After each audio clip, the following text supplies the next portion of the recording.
Lektion 1. Sport, Gesellschaft und institutionelle Bedeutung. Der Bedeutung von Sport sind sich viele der sozialen und politischen Bedeutung bewusst geworden.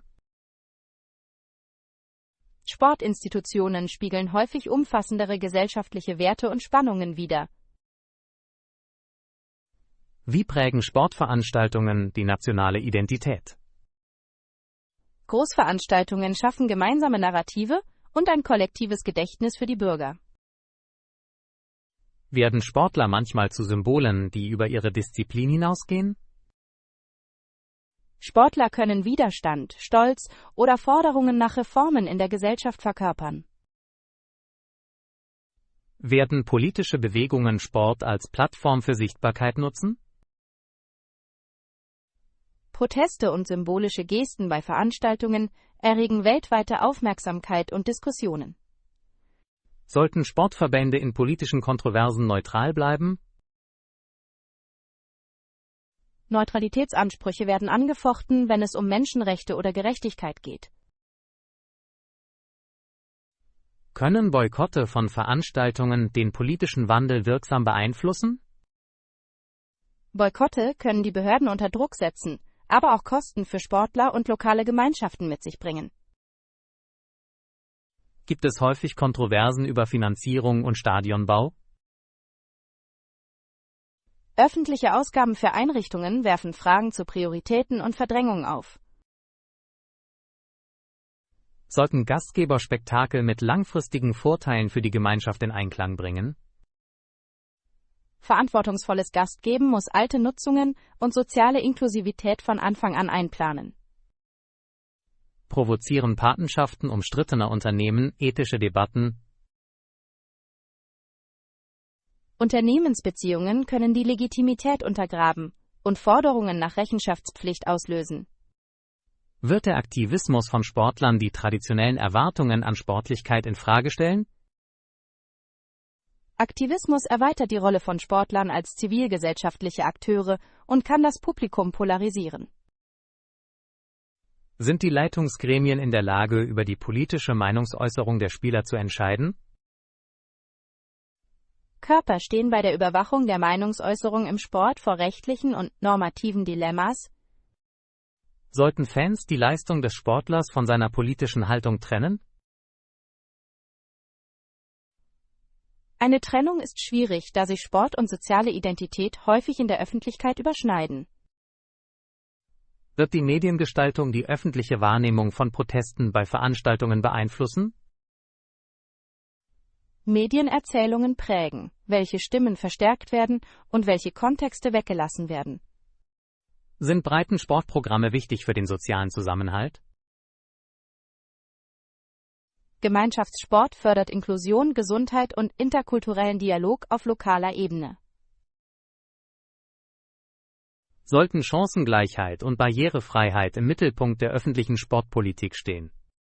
Politiken, die die Teilhabe ausweiten, fördern soziale Gerechtigkeit und langfristigen Gemeinwohl.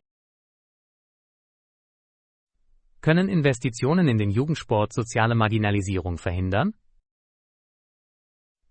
Strukturierte Programme bieten jungen Menschen Möglichkeiten, Mentoring und konstruktive Möglichkeiten.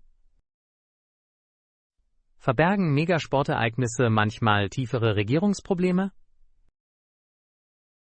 Große Spektakel können von Korruption, Ungleichheit und institutionellem Versagen ablenken. Sind die Debatten über die Entschädigung von Sportlern und den Amateurstatus immer noch umstritten? Lohnstrukturen und Arbeitsrechte sind nach wie vor von zentraler Bedeutung für moderne Debatten über Sportpolitik. Sollten Sportler geschützte Kanäle haben, um Bedenken auf sichere Weise zu äußern?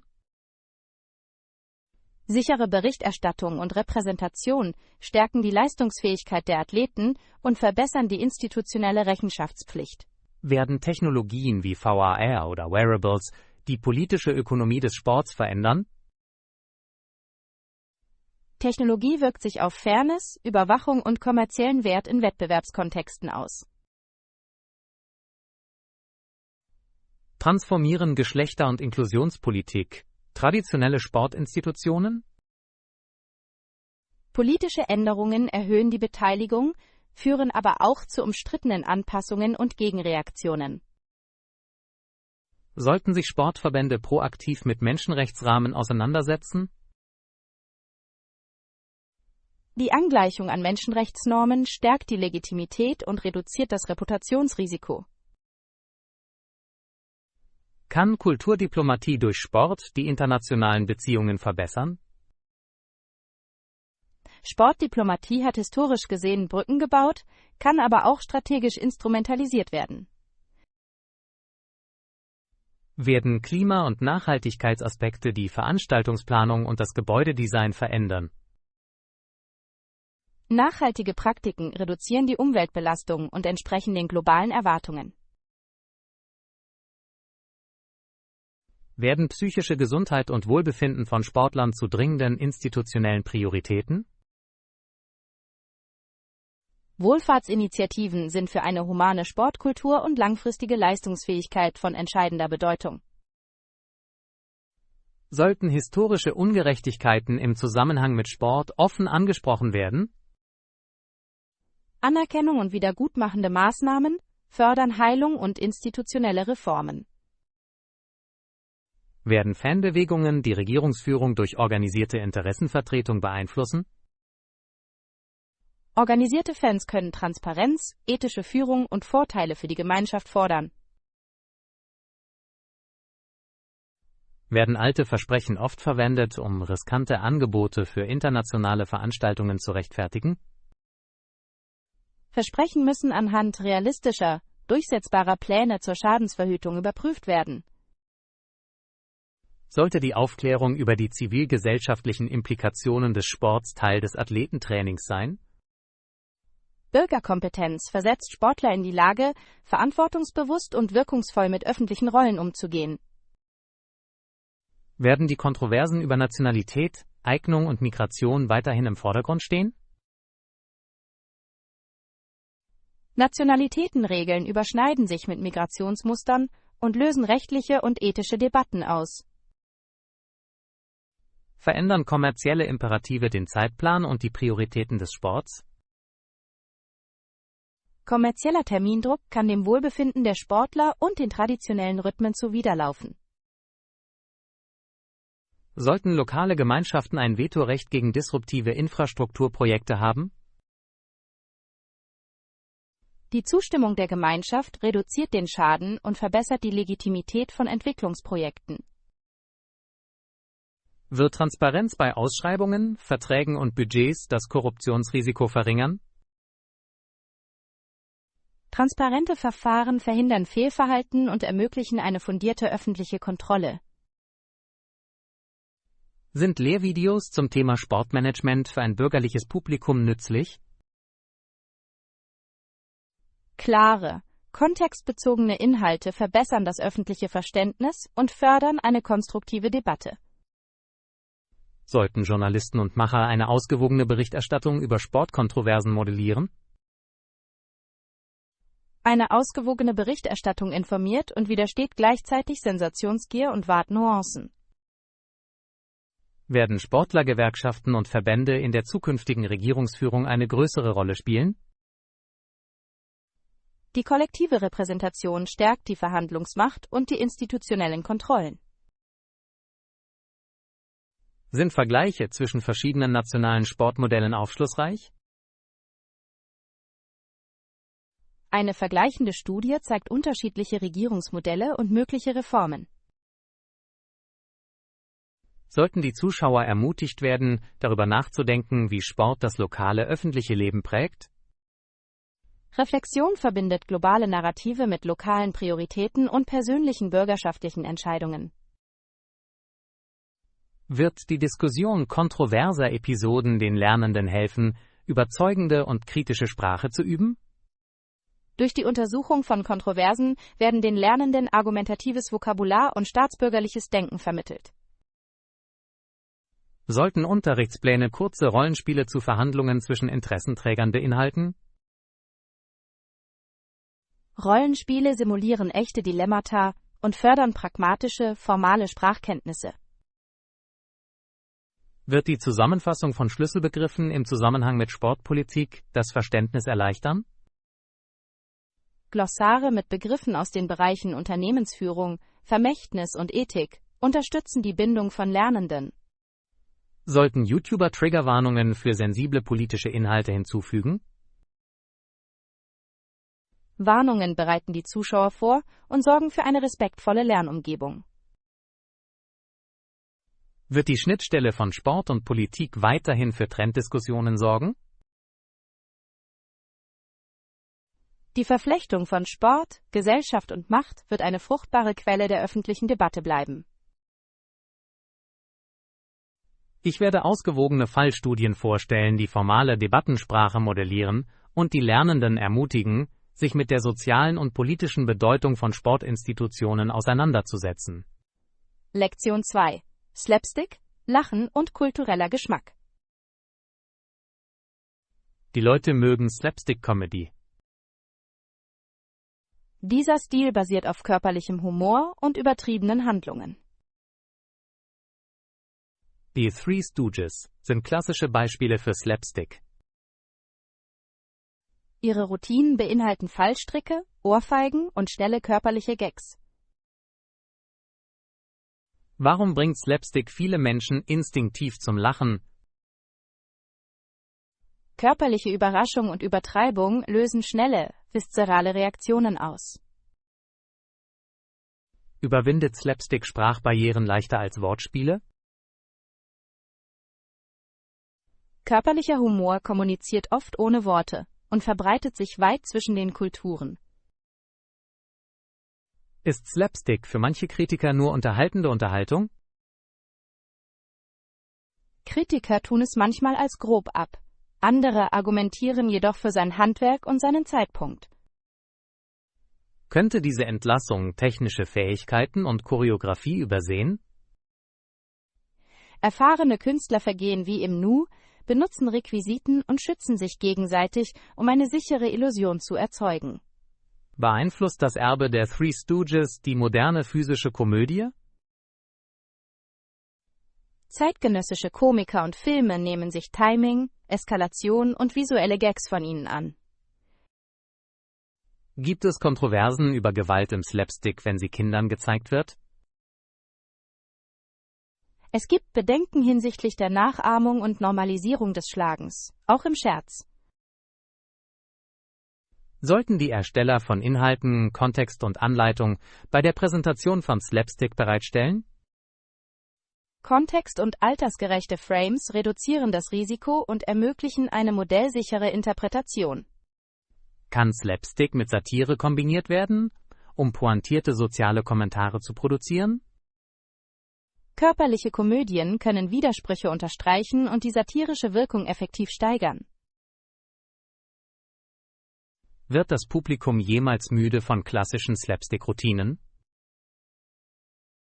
Nostalgie und die Universalität der körperlichen Komödie sorgen bei vielen für wiederholten Genuss. Sollten Künstler den Slapstick aktualisieren, um modernen Sensibilitäten Rechnung zu tragen? Modernisierung kann den Humor bewahren und gleichzeitig schädliche Stereotypen und grundlosen Schaden vermeiden. Hat choreografiertes Chaos auf der Bühne oder auf der Leinwand einen künstlerischen Wert? Choreografiertes Chaos erfordert Probe, Vertrauen und einfallsreiche Inszenierung, handwerkliche Qualitäten. Vermindern oder verstärken technologische Effekte den Reiz des traditionellen Slapsticks?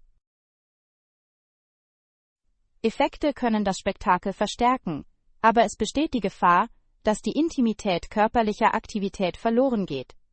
Sind Live-Slapstick-Shows auf Festivals und Varietés immer noch beliebt? Live-Slapstick ist in den Bereichen Sporttheater, Zirkus, Kunst und Comedy-Festivals nach wie vor sehr lebendig. Sollten Pädagogen den Schülern die Geschichte und Mechanik des Slapsticks beibringen?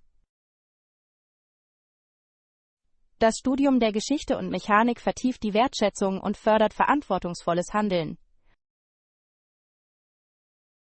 Werden einige Zuschauer die Three Stooges aufgrund veralteter Einstellungen als anstößig empfinden? Bestimmte Darstellungen spiegeln ihre Zeit wider und können mit zeitgenössischen Werten in Konflikt geraten. Sollten historische Werke mit einem Kommentar zur Erläuterung des Kontextes gezeigt werden? Kommentare helfen den Lernenden, den historischen Kontext zu verstehen, ohne problematische Elemente zu unterstützen. Kann Slapstick angepasst werden, um Vulnerabilität und Resilienz zu erforschen?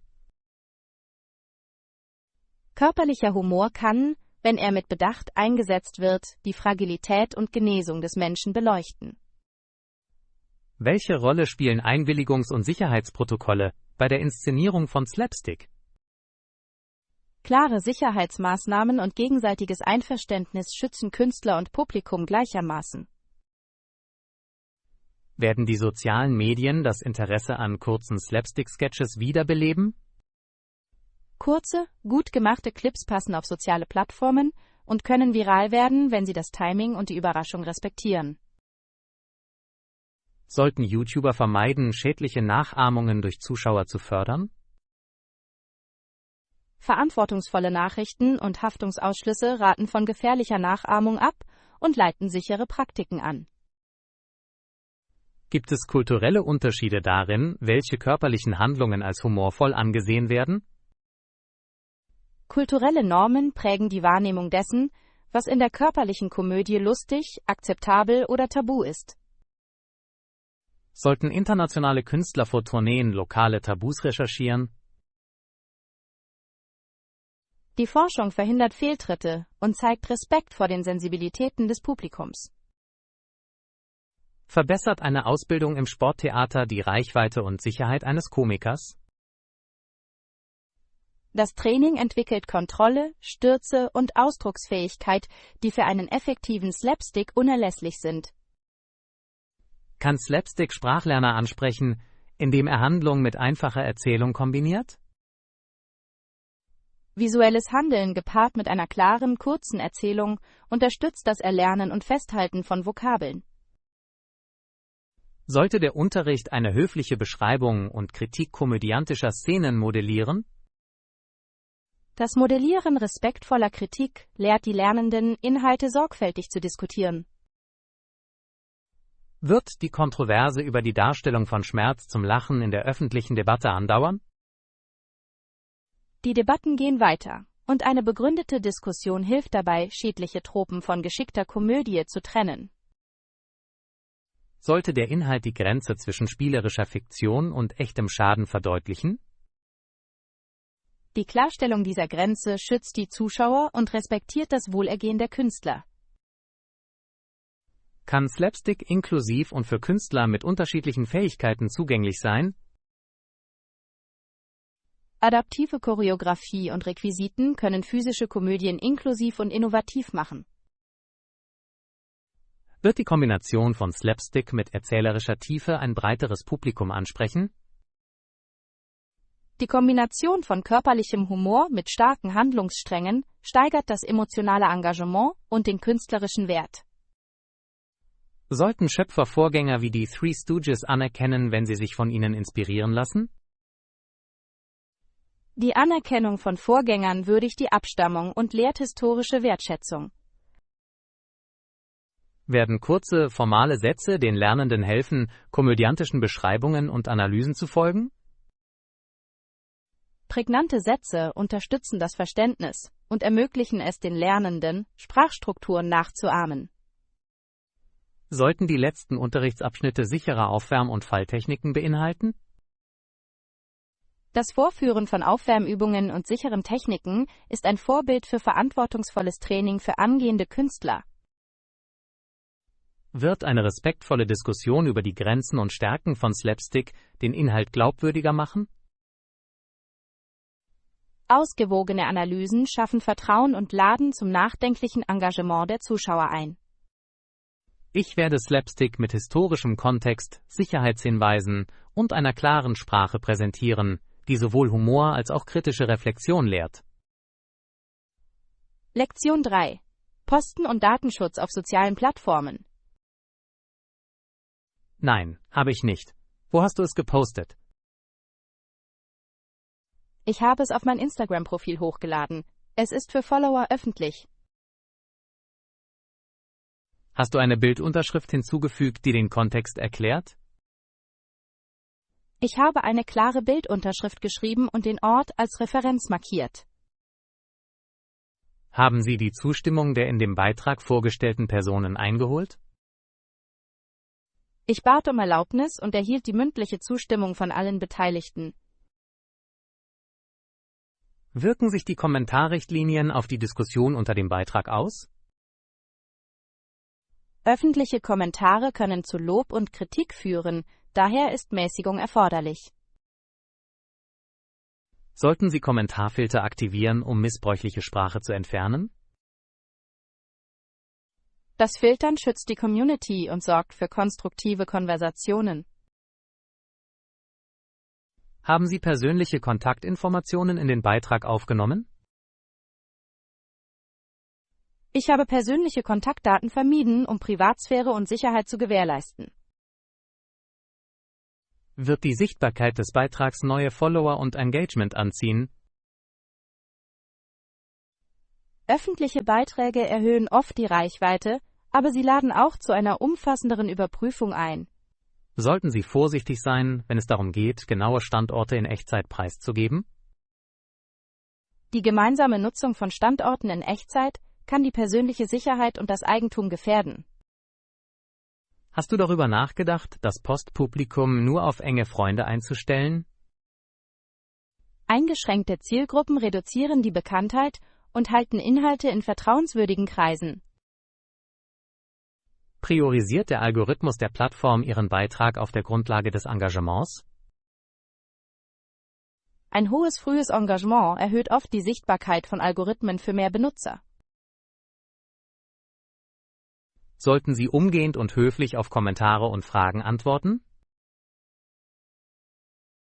Rechtzeitige, höfliche Antworten bauen eine Beziehung auf und fördern die weitere Interaktion. Hast du das Video an einem Ort aufgenommen, an dem das Filmen erlaubt ist? Ich habe vor den Dreharbeiten die Beschilderung und die örtlichen Regeln bestätigt, um Verstöße zu vermeiden. Schützt das Zuschneiden oder Verwischen von Gesichtern von Umstehenden Ihre Privatsphäre? Unschärfe oder das Einholen einer Einwilligung zeugen von Respekt und rechtlicher Vorsicht. Sollten Sie eine kurze Inhaltswarnung aussprechen, wenn der Beitrag sensibles Material enthält? Warnungen bereiten die Zuschauer vor und verringern das Risiko einer Notlage oder eines Verstoßes. Haben Sie Hashtags hinzugefügt, um die Auffindbarkeit zu erhöhen? Ich habe gezielte Hashtags verwendet, aber irreführende oder Clickbait-Tags vermieden.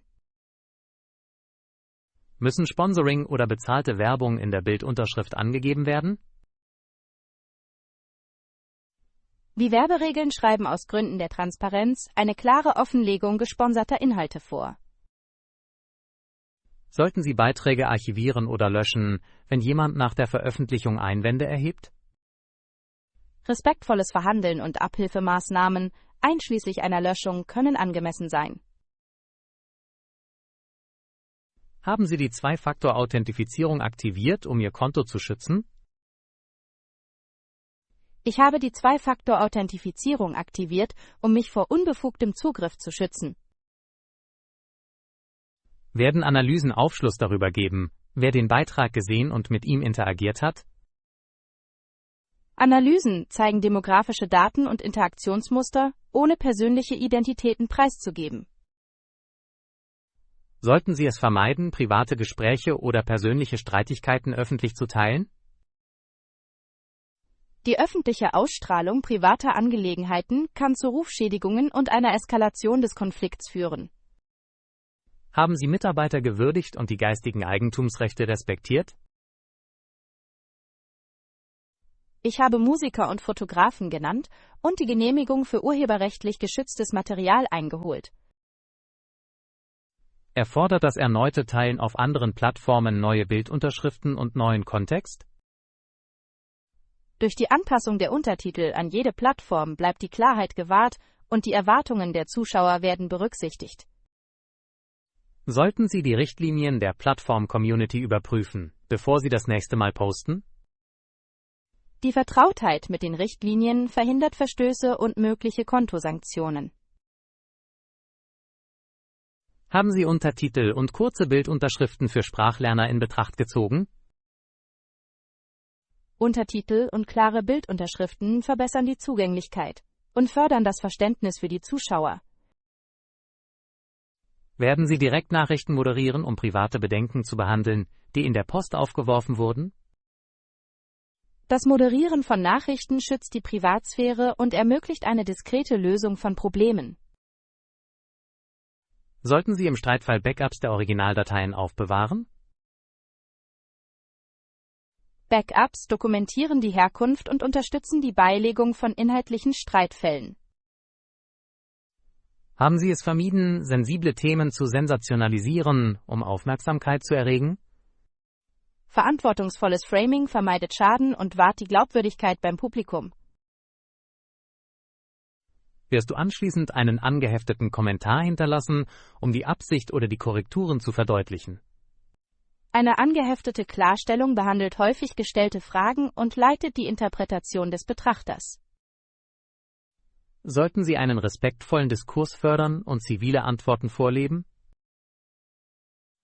Das Modellieren von respektvollem Engagement gibt einen Ton an und fördert positive Gemeinschaftsnormen. Haben Sie überprüft, ob Minderjährige im Beitrag die Zustimmung eines Erziehungsberechtigten haben? Die Zustimmung des Erziehungsberechtigten ist unerlässlich, wenn Minderjährige in öffentlichen Inhalten erscheinen. Wirst du Geotags für Beiträge entfernen, die normale Routinen offenbaren könnten? Das Entfernen von Geotags reduziert das Stalking-Risiko und schützt die gewohnte Privatsphäre. Sollten Sie eine kurze Entschuldigungsvorlage für unbeabsichtigte Schäden durch Beiträge erstellen? Eine aufrichtige, schnelle Entschuldigung kann den Schaden entschärfen und Rechenschaftspflicht unter Beweis stellen. Haben Sie darüber nachgedacht, Plattform-Tools zu verwenden, um Kommentare nur auf Follower zu beschränken? Wenn Sie Kommentare einschränken, können Sie das Trolling reduzieren und gleichzeitig die Interaktion mit der Community aufrechterhalten. Tragen regelmäßige Prüfungen Ihrer öffentlichen Inhalte dazu bei, ein einheitliches Image aufrechtzuerhalten? Regelmäßige Überprüfungen stimmen die Inhalte mit den sich entwickelnden Werten ab und reduzieren zukünftiges Bedauern. Sollten Sie bezahlte Kollaborationen mit Standardformeln wie Anzeige eindeutig offenlegen? Klare Angaben entsprechen den Vorschriften und sichern das Vertrauen der Zuschauer. Haben Sie Partner und ausgewählte Personen konsultiert, bevor Sie Werbeinhalte veröffentlicht haben? Beratende Mitarbeiter sorgen für eine genaue Darstellung und gegenseitiges Einvernehmen. Werden Sie Aufzeichnungen über Genehmigungen und Freigaben führen, wenn die Personen zustimmen? Schriftliche Einverständniserklärungen bieten Klarheit und Rechtsschutz im Streitfall. Sollten Sie es vermeiden, Angaben zu Privatwohnungen oder Familienmitgliedern zu veröffentlichen? Durch den Schutz von Privatadressen und Familienidentitäten werden Sicherheit und Würde gewahrt. Hast du den eingeschränkten Modus oder die Altersbegrenzung aktiviert, wenn Inhalte für Erwachsene entwickelt wurden? Age-Gating verhindert, dass Minderjährige unangemessenen Materialien ausgesetzt werden und respektiert die Plattformregeln. Wird ein respektvoller Umgang mit Kritik die langfristige Reputation verbessern? Durchdachte Antworten schaffen Glaubwürdigkeit und zeigen Reife im öffentlichen Diskurs. Solltest du zukünftige Beiträge unter Berücksichtigung der Community-Richtlinien und der Sicherheit planen? Eine gezielte Planung verhindert Fehler und fördert einen zuverlässigen, respektvollen Kanal. Haben Sie einen Aufruf zum Handeln aufgenommen, der zum Lernen und zur höflichen Interaktion einlädt? Ein Aufruf zum Handeln fördert das Engagement und formuliert Kommentare für eine konstruktive Teilnahme. Wirst du anschließend ein kurzes Tutorial zu den Datenschutzeinstellungen für deine Zuschauer veröffentlichen? Tutorials ermöglichen es Followern, ihre eigenen Konten zu schützen und fundierte Entscheidungen zu treffen. Sollten Sie es vermeiden, emotional aufgeladen zu posten, um impulsiven Inhalten vorzubeugen? Wenn Sie warten, bis Ruhe einkehrt, werden bedauerliche Beiträge reduziert und eine durchdachte Kommunikation bewahrt. Hast du darüber nachgedacht, die Bildunterschrift in andere Sprachen zu übersetzen, um verschiedene Follower zu erreichen? Die Übersetzung erweitert den Zugang und zeigt Rücksichtnahme auf internationale Zuschauer. Speichern Sie aus Gründen der Transparenz eine öffentliche Kopie der Bildunterschrift und der Genehmigungen? Die Führung von Aufzeichnungen unterstützt die Rechenschaftspflicht und die einfache Referenzierung zu einem späteren Zeitpunkt. Sollten Sie kurze, formelle Sätze in Bildunterschriften üben, um Englischlernern zu helfen? Prägnante, formelle Bildunterschriften erleichtern das Verständnis und unterstützen den Spracherwerb beim Publikum. Ich werde den Beitrag überprüfen, sicherstellen, dass die Genehmigungen und Offenlegungen in Ordnung sind und dazu ein kurzes Tutorial zum Datenschutz und zur Etikette vorbereiten. Lektion 4. Zeitmaschinen, Rasen und vorsichtige Neugier. Gras und Farne wuchsen rund um den Hof dicht. Ich wollte nicht so weit von meiner Zeitmaschine weggehen. Warum sollten Sie die Zeitmaschine so nah an Ihrem Zuhause aufbewahren? Die Nähe verringerte das Risiko, bei der Rückkehr genaue Koordinaten zu verlieren. Würden Anlagen den Betrieb der Maschine stören? Wurzeln und Feuchtigkeit können empfindliche Geräte schädigen, wenn sie nicht kontrolliert werden. Sollte man empfindliche Instrumente von der Vegetation entfernen? Ein durchsichtiger Rand verhindert ein versehentliches Verfangen und bewahrt die Kalibrierung. Ist eine regelmäßige Wartung des umliegenden Geländes erforderlich? Eine planmäßige Wartung schützt sowohl die Technologie als auch die natürliche Umwelt. Weisen Farne auf ein feuchtes Mikroklima in der Nähe der Maschine hin? Farne gedeihen in feuchtem Schatten, was darauf hindeutet, dass ein sorgfältiges Feuchtigkeitsmanagement erforderlich ist. Sollten Feuchtigkeitsbarrieren oder erhöhte Plattformen in Betracht gezogen werden? Das Anheben von Geräten und die Verwendung von Schutzbarrieren reduzieren das Korrosionsrisiko. Wird das Entfernen von Pflanzen die lokale Ökologie vollständig schädigen? Die Entfernung von Radikalen kann die Bodenstabilität beeinträchtigen und den Lebensraum für kleine Arten verringern. Sollte die Landschaftsgestaltung mit ökologischer Sensibilität in Einklang gebracht werden? Eine durchdachte Landschaftsgestaltung bewahrt die biologische Vielfalt und schützt gleichzeitig die Ausrüstung. Würden diskrete Zäune neugierige Besucher und Tiere in sicherer Entfernung halten? Barrieren und Beschilderungen mit geringer Schlagfestigkeit verhindern unbeabsichtigte Störungen auf respektvolle Weise. Könnte es zu Kontroversen über die Veränderung einer Grünfläche für Technologie kommen? In öffentlichen Diskussionen kommt es häufig zu Spannungen zwischen Naturschutz und Innovation. Sollten Beiträge der Community als Grundlage für Entscheidungen über die Website dienen? Die Einbeziehung der Nachbarn schafft Vertrauen und deckt Bedenken früh im Prozess auf. Wird Transparenz über Risiken und Pläne den Widerstand verringern? Klare Erklärungen und sichtbare Schutzmaßnahmen lindern die Angst und den Widerstand der Öffentlichkeit. Sollte man Veränderungen und ihre Auswirkungen auf die Umwelt dokumentieren? Die Dokumentation zeigt Verantwortung und leitet das adaptive Management. Hilft botanisches Wissen bei der Auswahl von Bodendeckern mit geringem Risiko?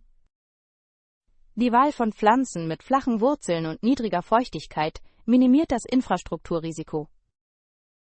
Sollten einheimische Arten bevorzugt werden, um die lokale Ökologie zu unterstützen? Einheimische Pflanzen ernähren die lokale Tierwelt und benötigen weniger intensive Pflege. Wird Kunstrasen Wartungsprobleme lösen, ohne ökologische Kompromisse einzugehen?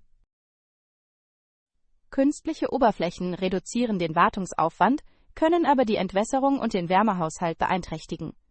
Sollten durchlässige Oberflächen in Betracht gezogen werden, um die Grundwasserneubildung aufrechtzuerhalten? Durchlässige Materialien sorgen für ein ausgewogenes Verhältnis zwischen Schutz und hydrologischer Gesundheit. Ist Nachtsichtbarkeit erforderlich, um die Maschine sicher zu überwachen? Dezente Beleuchtung kann die Sicherheit erhöhen und gleichzeitig Lichtverschmutzung vermeiden. Sollte die Beleuchtung abgeschirmt und von geringer Intensität sein, um die nachtaktive Fauna zu respektieren?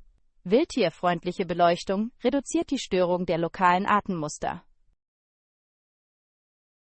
Benötigt der Fußgängerverkehr in der Nähe der Maschine verstärkte Wege? Dauerhafte Wege verhindern Bodenverdichtung und schützen sowohl Pflanzen als auch Geräte. Sollte die Sicherheitsbeschilderung präzise Anweisungen und Warnungen enthalten? Eine klare Beschilderung informiert die Besucher und sorgt aus Sicherheitsgründen für einen respektvollen Abstand. Helfen Zugangsprotokolle, wenn qualifizierte Techniker schnell zu ihnen kommen müssen? Protokolle und festgelegte Zugangspunkte optimieren die Wartung und Notfallmaßnahmen. Sollen Schutzgehege ästhetisch mit der Landschaft in Einklang gebracht werden? Durchdachtes Design vermeidet visuelle Eingriffe und erfüllt gleichzeitig funktionale Anforderungen. Gelten Genehmigungen oder Vorschriften für eine solch ungewöhnliche Anlage? Lokale Vorschriften und Genehmigungen können strukturelle Veränderungen und die öffentliche Sicherheit regeln. Sollte vor der Änderung der geschützten Vegetation ein Rechtsbeistand konsultiert werden? Rechtsberatung beugt Verstößen vor und klärt die Verantwortlichkeiten für die Verwaltung. Wird die Überwachung der Bodenchemie dazu beitragen, Probleme in der Nähe von Geräten frühzeitig zu erkennen? Bodenuntersuchungen zeigen Veränderungen, die sowohl Anlagen als auch Maschinen gefährden könnten. Sollte Bei die der Schädlingsbekämpfung mit minimalen ökologischen stehen ungiftige Auswirkungen Methoden durchgeführt und das werden? ökologische Gleichgewicht im Vordergrund. Sind für Notabschaltverfahren übersichtliche, zugängliche Stationen erforderlich? Zugängliche Abschaltpunkte schützen das Personal und reduzieren unbeabsichtigte Schäden. Sollte eine kleine Pufferzone für unvorhersehbare Ausflüge eingerichtet werden? Ein Puffer bietet eine zusätzliche Sicherheitsmarge sowohl für Experimente als auch für das tägliche Leben. Wird die Öffentlichkeit über das Projekt aufsehenerregende Spekulationen eindämmen? Ehrliche Öffentlichkeitsarbeit und Touren können Technologie entmystifizieren und Angst oder Hype reduzieren. Könnte Sensationsgier über Zeitreisen unerwünschte Aufmerksamkeit erregen? Die Faszination der Öffentlichkeit kann sowohl Neugierige als auch Aufmerksamkeit der Medien wecken. Sollten Sicherheitsmaßnahmen in einem angemessenen Verhältnis zu realistischen Risiken stehen? Angemessene Sicherheit respektiert die Privatsphäre ohne unnötige Militarisierung. Werden ethische Überlegungen bezüglich des Zugangs der Öffentlichkeit zu außergewöhnlichen Technologien aufkommen? Ethische Debatten über Zugang, Sicherheit und gesellschaftliche Auswirkungen sind unerlässlich und oft hitzig. Sollten in den Beiräten Ökologen, Ingenieure und Ethiker vertreten sein? Eine multidisziplinäre Aufsicht gewährleistet ausgewogene Entscheidungen und verantwortungsvolle Verwaltung. Werden kurze, formelle Ankündigungen dazu beitragen, die Öffentlichkeit alarmfrei zu informieren?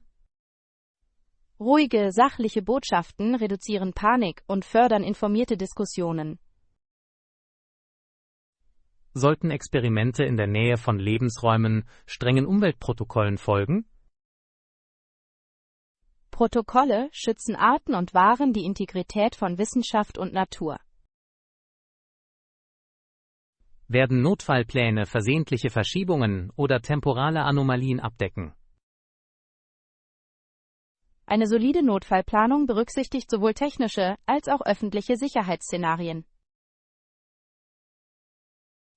Sollten Daten von Umweltsensoren transparent mit der Community geteilt werden? Geteilte Daten schaffen Vertrauen und ermöglichen eine gemeinsame Überwachung der Auswirkungen. Wird eine sorgfältige Platzierung und Verwaltung das Zusammenleben von Maschine und Wiese ermöglichen? Mit Respekt, Planung und laufender Pflege können technologische Projekte mit Grünflächen koexistieren. Ich werde einen respektvollen Puffer wahren, Umweltschutzmaßnahmen, Priorität einräumen und Neugier mit einem sorgfältigen Umgang sowohl mit der Zeitmaschine als auch mit dem umliegenden Gras und den Farnen in Einklang bringen. Lektion 5. Universitäten in ganz Kanada und den Atlantikprovinzen. Die Universitäten in Kanada sind auf Provinzen und Territorien verteilt. In den atlantischen Provinzen Kanadas befinden sich mehrere bemerkenswerte Institutionen. Aus welchen Provinzen besteht Atlantik-Kanada? Sie sind Neufundland und Labrador, Prince Edward Island, Nova Scotia und New Brunswick. Bieten diese Provinzen zusammen eine ausgeprägte akademische Kultur? Ihre Institutionen verbinden regionales Erbe, Meeresstudien und kleine Campusgemeinschaften. Gehören die Atlantic Universities zu den insgesamt 50 Universitäten in Kanada? Ja, sie tragen zum nationalen Netzwerk bei und erfüllen gleichzeitig lokale Bedürfnisse. Finden die Studierenden dort Programme, die sich auf Ozeanographie und Fischerei konzentrieren? Viele Atlantik-Campus sind auf Meereswissenschaften, Fischerei und Küstenmanagement spezialisiert. Spiegeln diese Spezialisierungen die lokale Wirtschaft und Umwelt wider? Der akademische Schwerpunkt orientiert sich oft an der regionalen Industrie, der Kultur und dem ökologischen Kontext. Gibt es Vorzeigeuniversitäten in der Atlantikregion? Bemerkenswerte Beispiele sind die Dalhousie University, die Memorial University und die University of New Brunswick. Bieten kleinere Einrichtungen intime Klassengrößen und soziale Bindungen an? Kleinere Standorte bieten eine enge Betreuung, eine gut erreichbare Fakultät und ein starkes lokales Engagement. Sollten Studieninteressierte die Eignung des Programms dem institutionellen Prestige vorziehen? Die Relevanz des Programms, das Fachwissen der Fakultät und die Karrierewege sind oft wichtiger als allgemeine Rankings. Werden sich Studiengebühren und Lebenshaltungskosten in den einzelnen Provinzen deutlich unterscheiden? Die Kosten variieren je nach Provinz und Aufenthaltsstatus der Studierenden, wobei einige Standorte im Atlantik niedrigere Lebenshaltungskosten bieten. Stehen Stipendien und Forschungsförderung für inländische und internationale Studierende zur Verfügung? Viele Universitäten bieten Stipendien, Forschungsstipendien und Arbeitsstudienmöglichkeiten für verschiedene Lernende an. Arbeiten Universitäten im Atlantik bei Praktika mit der lokalen Industrie zusammen? Starke Partnerschaften mit den Sektoren Fischerei, Schifffahrt, Gesundheitswesen und Tourismus schaffen praktische Praktika. Werden Sprache und kulturelles Umfeld die Erfahrung der Schüler regional beeinflussen? Kulturelle Wärme, kleinere Stadtzentren und lokale Gebräuche sorgen für unverwechselbare Studentenlebenserlebnisse im atlantischen Kanada. Sollten internationale Studierende bei der Wahl eines Campus dort das Klima und das Reisen berücksichtigen? Atlantische Winter- und Reisedistanzen sind wichtige praktische Überlegungen für internationale Bewerber. Sind Forschungsstärken in bestimmten Bereichen international anerkannt? Forschungen in den Bereichen Meereswissenschaften, Klimastudien und Ressourcenmanagement lenken die globale Aufmerksamkeit auf einige atlantische Programme. Bilden Universitäten in ganz Kanada nationale Forschungsnetzwerke? Provinzübergreifende Kooperationen und Bundesmittel unterstützen Großprojekte und gemeinsame Infrastrukturen. Wirken sich die Richtlinien der Provinzen auf die Verfügbarkeit von Programmen und die Regulierung der Studiengebühren aus? Die Provinzregierungen gestalten die Modelle der postsekundären Finanzierung und die regulatorischen Rahmenbedingungen für Institutionen. Sollten Studierende bei der Planung von Bewerbungen die offiziellen Ressourcen der Universität und der Provinz konsultieren? Offizielle Zulassungsseiten und Regierungsseiten bieten die klarsten und zuverlässigsten Anleitungen. Werden die Online- und Hybridprogramme an allen kanadischen Universitäten erweitert? Viele Institutionen bieten jetzt flexible Online-Kurse an, um entfernte und internationale Lernende zu erreichen. Unterscheiden sich die Anerkennung von Abschlüssen und die Übertragung von Zeugnissen je nach Provinz? Die Anerkennung von Zeugnissen ist in Kanada in der Regel Standard, aber für bestimmte Berufslizenzen können Schritte auf Provinzebene erforderlich sein. Sollten Studieninteressierte nach Möglichkeit den Campus besuchen, um ihre Eignung zu beurteilen?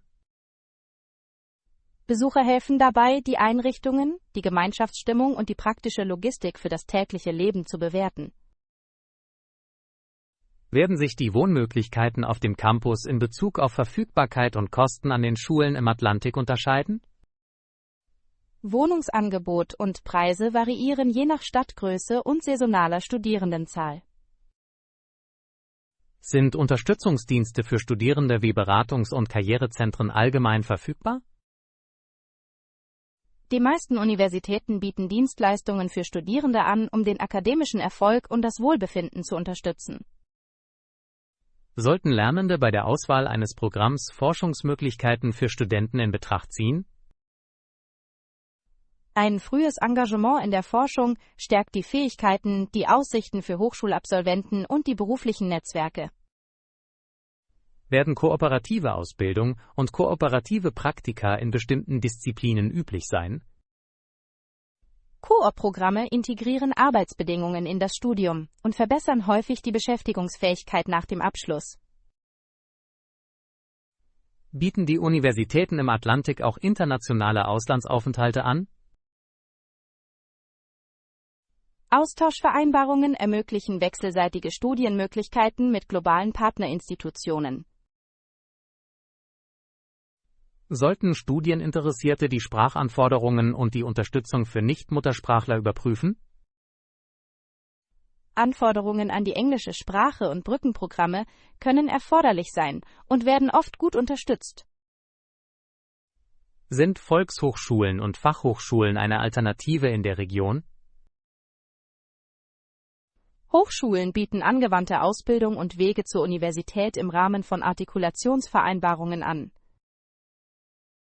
Werden Alumni-Netzwerke in kleineren Provinzen immer noch wertvolle Karriereverbindungen bieten? Eng verbundene Alumni-Gemeinschaften bieten oft eine starke Mentorenschaft und lokale Beschäftigungsmöglichkeiten.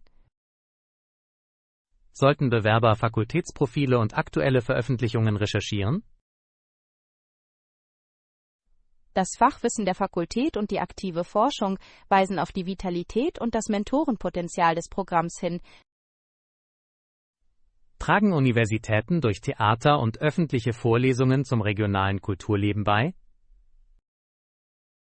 Campus dienen oft als kulturelle Zentren, die Veranstaltungen, Museen und öffentliche Bildungsprogramme anbieten.